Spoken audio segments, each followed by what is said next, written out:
नमस्कार। माली समाचार हिंदी में आपका स्वागत है। मैं दिनेश माली। पटना हाईकोर्ट ने बिहार में 65% आरक्षण को बताया असंवैधानिक। क्या होगा अब, आइए जानते हैं विस्तार से। राज्य की राष्ट्रीय जनतांत्रिक गठबंधन सरकार ने बिहार में जाति आधारित जनगणना का फैसला किया था। जनगणना का काम बीच में बनी महागठबंधन सरकार के दौरान पूरा हुआ। महागठबंधन सरकार के सभी मुख्यमंत्री नीतीश कुमार ही थे।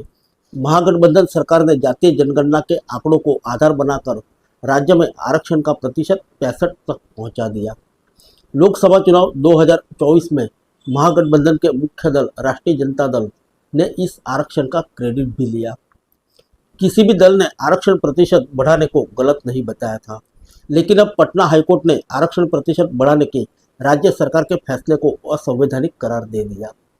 आइए जानते हैं नीतीश सरकार को क्या लगा झटका। कोर्ट का यह फैसला नीतीश सरकार को बड़ा झटका माना जा रहा है।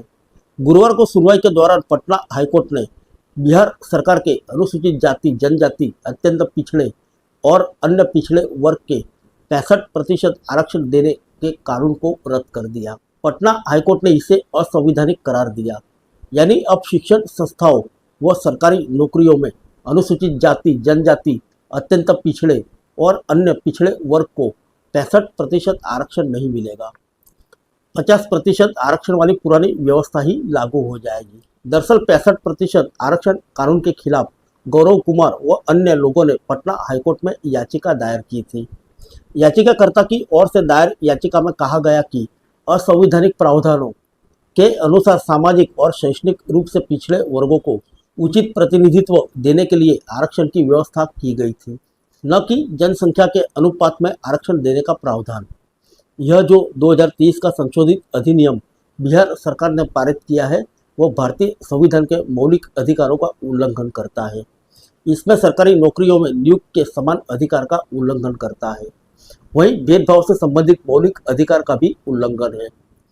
Chief justice KV. चंद्रन की खंडपीठ ने इस पर लंबी सुनवाई की। इसके बाद 11 मार्च को कोर्ट ने फैसला सुरक्षित रख लिया। बीते कल कोर्ट ने 50% आरक्षण की सीमा को बढ़ाकर 65% करने जाने के राज्य सरकार के निर्णय को रद्द करने का फैसला सुनाया।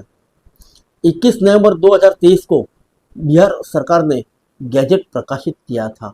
बता दें, बिहार सरकार ने आरक्षण संशोधन बिल के जरिए आरक्षण दायरा बढ़ाकर 65% कर दिया।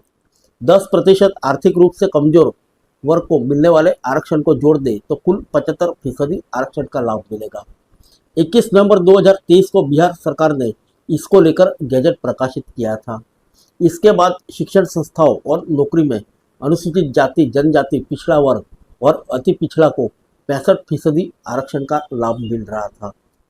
आइए जानते हैं किस वर्ग के आरक्षण में कितना इजाफा किया गया था। अनुसूचित जाति को दिए गए 16% आरक्षण को बढ़ाकर 20% किया गया था। अनुसूचित जनजाति को दिए गए 1% आरक्षण को बढ़ाकर 2% किया गया था। पिछड़ा वर्ग को 12% को बढ़ाकर 18% और अति पिछड़ा को दिए गए 18% आरक्षण को बढ़ाकर 25% किया गया था। फिर मिलेंगे अगले बुलेटिन में अन्य किसी खबर के साथ। तब तक के लिए इजाज़त दीजिए। नमस्कार।